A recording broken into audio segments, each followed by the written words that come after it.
Good evening, everyone. It's serotonin. I wanted to do a video about this concept of sitting. And for those of you, this is probably going to appeal mostly or make sense mostly to the people who are often finding themselves in the comment section to the Yellow Rose for Texas videos, because it's a term that Rose uses. And the comment section, and a lot of us who seek each other's company there will know from personal experience, either through direct experience or through observation, that there's a lot of attacks going on in that comment section right now. And I can't even remember some of the names, and I actually read a long comment that this person had written, basically shaming everyone who is part of the Rose group, saying that sitting is a terrible, evil concept, and that we're all going to be judged for our inaction and all this stuff. And I just wanted to clarify what my understanding of the terminology of sitting, what it means, and what it is that we do. And I could be alone in this, and you guys out there who understand already what it is that I'm referring to might have a different idea of what it is, and some of you might be in alignment with me. But this person who is creating these very attacking comments, and I think there's more than one of them, has basically been under the assumption that we're just sitting around, literally sitting around doing nothing, twiddling our thumbs, waiting to just go. But I don't think this person understands who they're talking to, or more apropos, I think they know exactly who they're talking to, and they're doing whatever they can to bring us down. And I'll tell you that my understanding of this concept of sitting is that I'm disengaging slowly and slowly from the way the world wants us to engage with it in its current form. So having a job, doing 9 to 5, being busy, trying to find busyness, worrying about having to pay my bills, and worrying about having to worry about my life. But what sitting does include in my life is that I regularly support the homeless, especially one particular man in my neighborhood. I put food, non-perishable food, out in bags, especially during the very beginning of the lockdowns in my city, at my front lawn in a bag. I live in a pretty low-income neighborhood with a lot of students, and I would find non-perishable food and put it in a grocery bag with a label on it saying, "Food, please take." And every about 3 or 4 days, I would put food out front.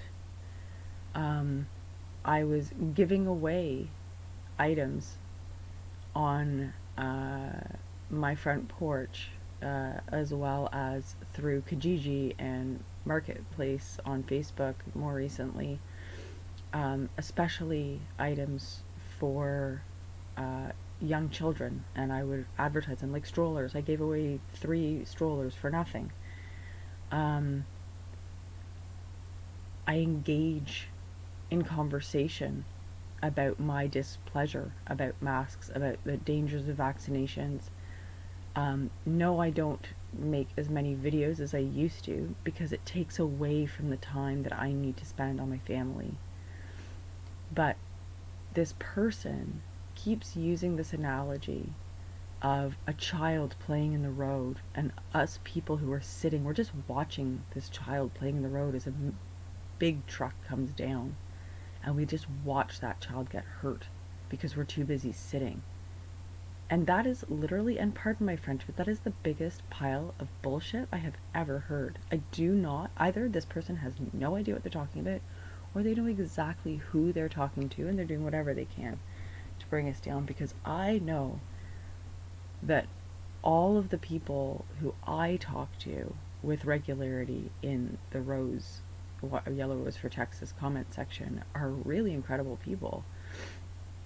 And yes, some people might be sitting in different ways than others. I don't have the option to not be out and about because I have young kids and I really don't know how long we're going to be here.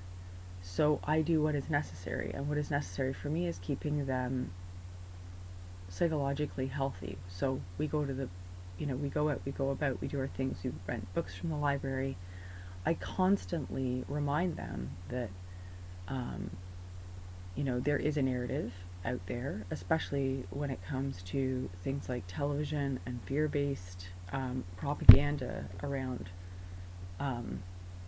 this current scamdemic. But I would never prevent us from doing things and going places to visit family and brightening everyone's day. I have absolute faith that when the time comes, I will be where I need to be, either going home. Rose said nobody gets left behind except for the most self-involved, service to self people out there.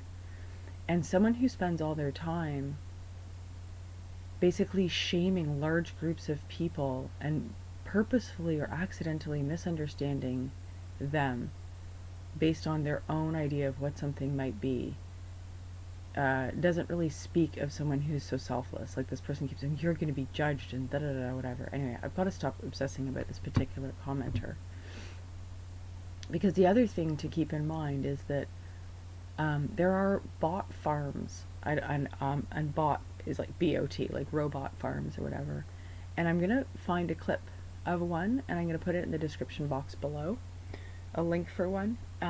But there are people who get paid a lot of money from these high censored social media companies like Facebook and YouTube and all that kind of stuff.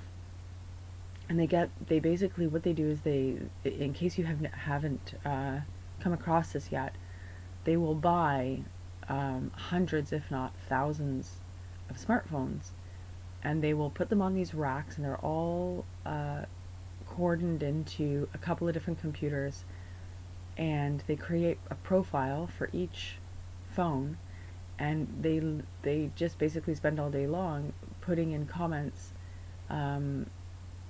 using certain profiles for this comment or that comment or whatever. This is why you can sometimes see identical comments coming up under different names and their fake accounts and stuff. But this is like a big business, and it can be run, these kinds of operations apparently can be run by very few people, or very few people at one time. So the footage that I've seen of bot farms, it looks to me like hundreds, possibly 1,000 phones, and there's usually like, I don't know, 3 or 4 people at computers who are running these things. And they don't need much space to run this, because they basically just put in racks, and so you just need enough space to basically put in however many racks. And then I guess if the racks are on wheels, you can even move them around so that you can get in between the phones and stuff. So they can run on very, very small amounts of space. Anyway, so that is how a lot of comments are generated. It's how a lot of fake profiles are generated, and this is basically how they can sort of manipulate things like Twitter and have things trending that aren't actually trending. And then plus on top of all of that, they also boost numbers at the back end of these actual companies themselves. So not just the bot firms, but the people who run, Twitter or whatever.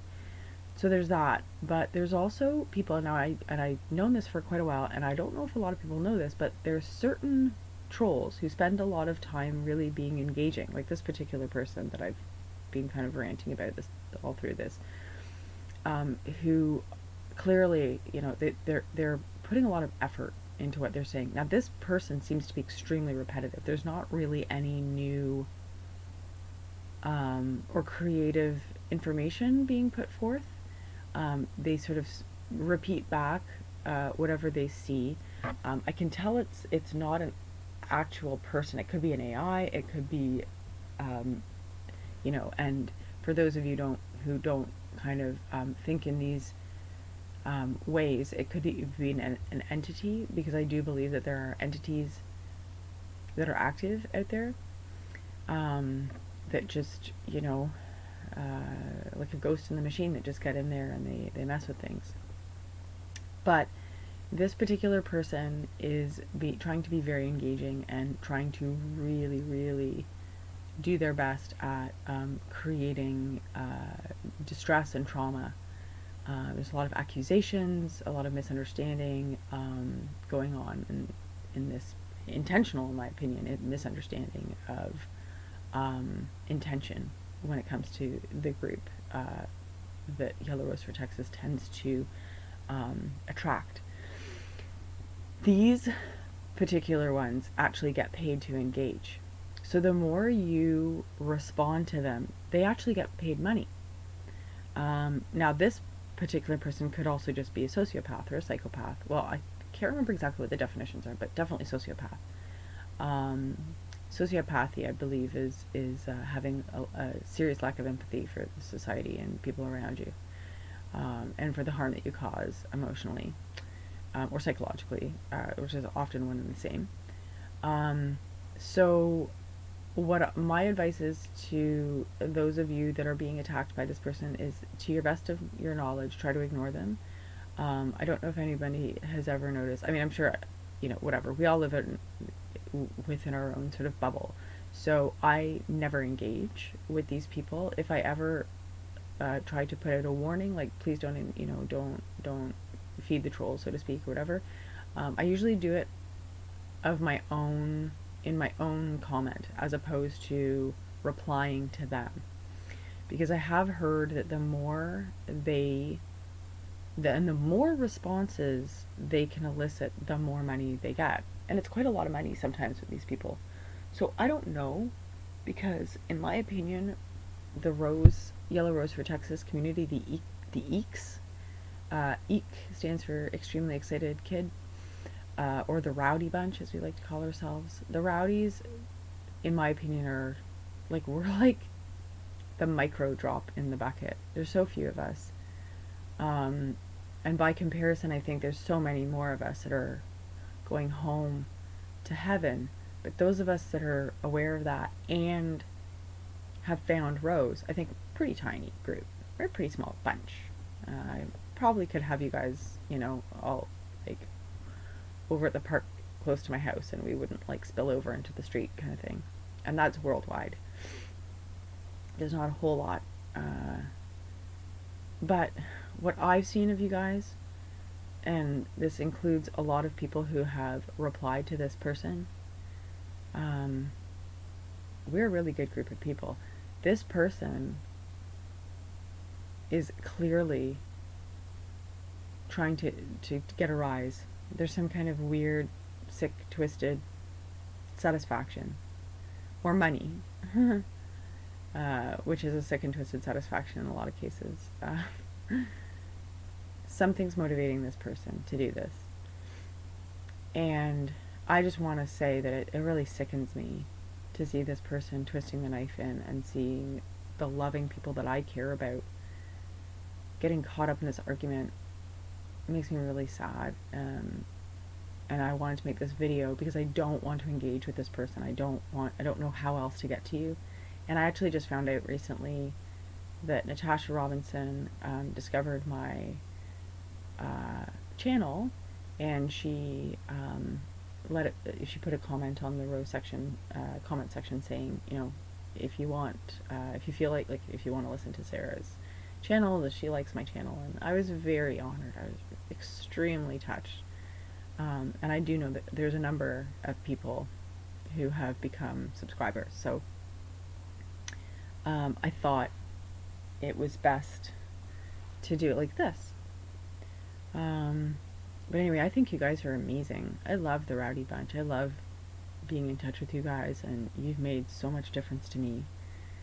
And as for this complete and total, in my opinion, and I could be totally wrong, but this intentional misunderstanding of who we are and what we're doing here in this moment, not just what we're doing here on Earth, but what we're doing here in the sitting, it's just so ridiculous. Nobody said that we're sitting around doing nothing. We're literally sitting, watching horrors take place.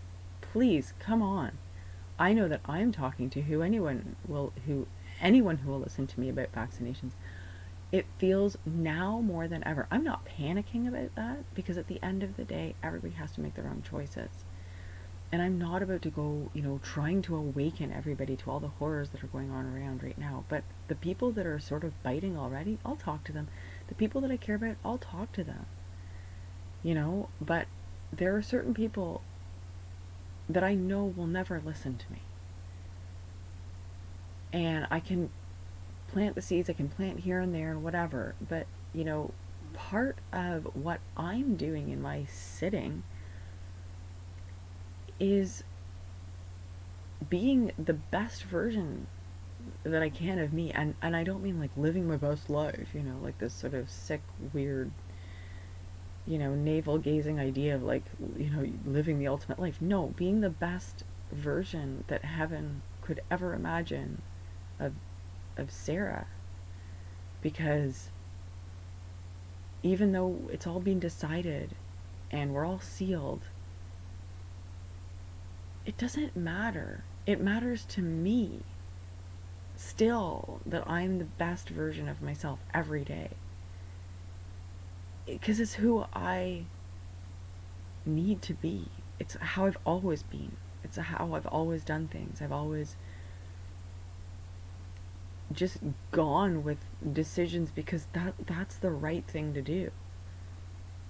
When I was younger, I did photography in school because photography was fun.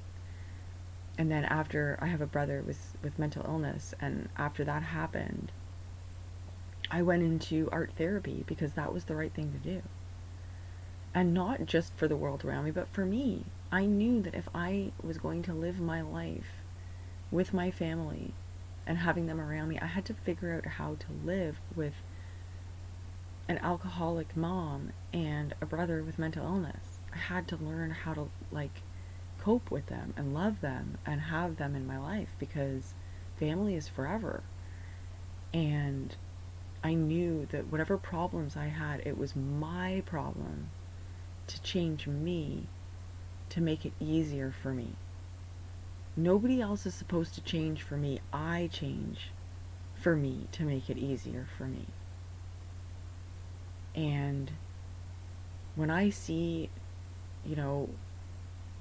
the suffering that this pandemic has brought,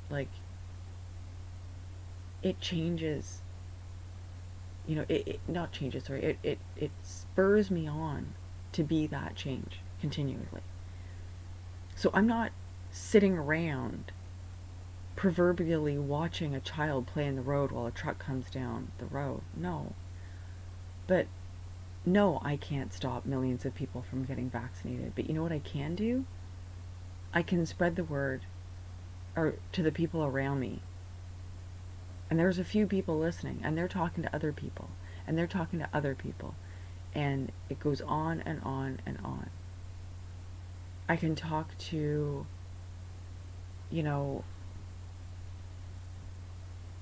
all kinds of people about these effects. I can pass on information that I believe is pertinent, that is eye-opening, that will probably stop people, that will urge them to tell people that they love and they care about. And little by little, yeah, exactly that. I can also not wear a mask anywhere I go around the city. I can put a big smile on my face and have fun every day with my kids and let people know that the world is still good enough to keep going, that all of this silly fear imposed on us, that's all their choice. We're choosing not to live in fear. And I can also support and help the people I know who have even less access to food and shelter than they had before. So just for those of you that have been attacked verbally, psychologically, emotionally by this person and these people who do this, especially in this comment section, you don't have to respond. You don't have to engage at all. I used to work as a bartender, and the best way to get someone to stop being a pain in the butt, or stop being pardon my French again, but stop being an asshole, is to just completely disengage. You know, the crazy person saying crazy, awful things all by themselves in a room and nobody's responding is just the crazy person in the room doing that. But when you start arguing with the crazy person, they kind of pull you into their, like, nebulous black hole of thought and emotion. And I have had enough of those interactions in my life. I've had too many, in my opinion, and for my own liking. And I don't do that anymore. And none of us need to. Anyway.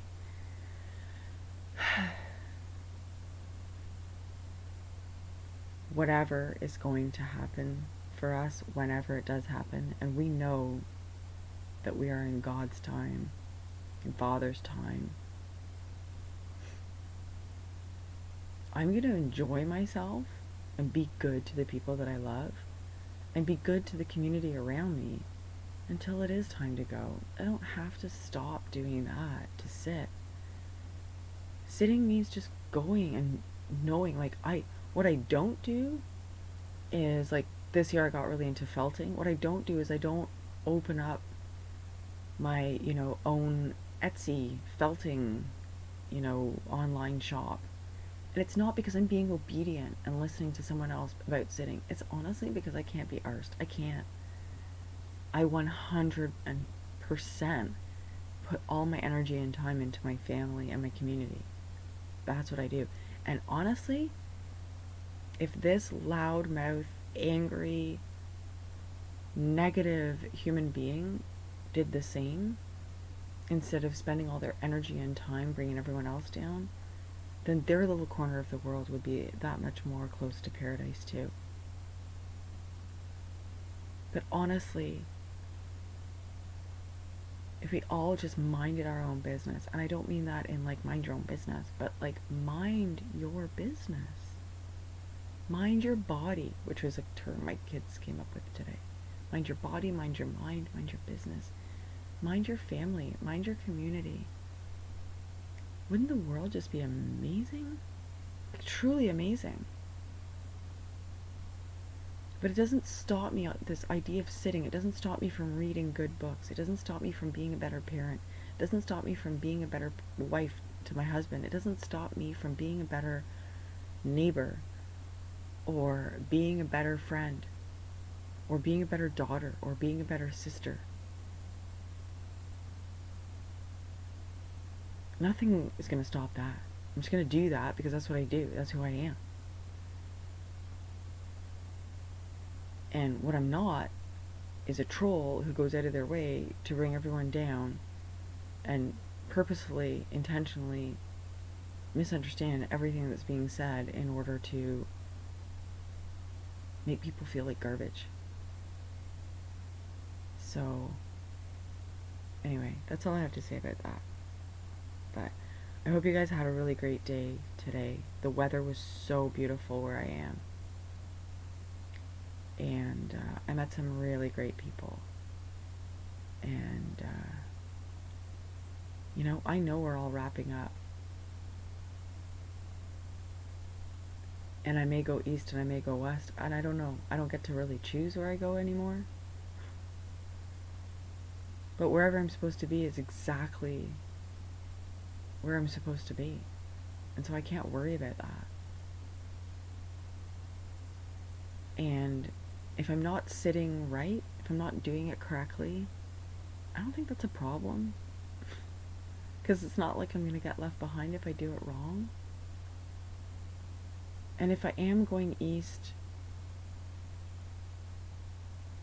then my attitude right now in life is not going to prevent that. Me not sitting correctly isn't going to prevent me from going east. And if I'm going west, well, it's because that's what I'm ready for. Maybe I wasn't ready to graduate and go east. I'd love to think that I am, but I don't remember my former lifetimes. I don't know. I only remember what I remember right now. So, I just know that God is in his house and everything is exactly the way it's supposed to be. And I have so much faith in that. And I see it with my eyes every day. All the good stuff that's happening. I see it. To be honest, what's unfolding in front of us is the most fascinating, engaging, and entertaining show I have ever watched. It's truly incredible. I enjoy it very much. I'm horrified and delighted. You know, back to back almost every day. And you know, I'm always very interested to see what happens on the Ides of March. Will Caesar meet his fate? Because I can tell you right now, Kamala is waiting in the wings, and I see a dagger in her hand. So I think we'll see a little switcheroo of the lead character pretty soon. And for those of you that don't know, and I'm going to really wrap this up because we're getting on here, but in Canada, we had a rigged election. There's no doubt. When Trudeau got voted in for the second time, there's absolutely no doubt in my mind that was completely rigged. And within 6 months after he got reselected, Chrystia Freeland, who is our sort of second in command, I don't even remember what they're called up here in Canada, but basically our version of a vice president. She used to be a journalist. You can't make this stuff up. So she used to be mainstream media, and then she became the whatever vice prime minister, we'll call it for now. I am painfully uneducated with Canadian politics, at least in the terminologies, but I do know my Charter of Rights now. But anyway, she stepped up and took over for a very long time. So I find it very interesting that what's happening, what's playing out in the U.S. has already happened up here. But our population is so minute. I mean, we're 1/10 of the U.S. and we're even more compromised in terms of freedom of speech up here. So a lot of people didn't get to protest. Voices were just not heard. I mean, the Trudeau government pays like 7 figures to have the CBC basically stamp out everything. It's like crazy. It's like Maoism with the media up here. It's crazy. So, you know, you guys will have your turn with your Veep, just as we did. And fortunately, though, the dissenting voices in America don't seem to meet the same kind of forceful censorship as it does up here. So you guys truly are the last resort. So bonne chance, everyone, and we're rooting for you. You know we are. But after all, you know, we're one big family, and yeah, and we're all in this together. So lots of love, everyone, and talk to you really soon. Okay, bye for now.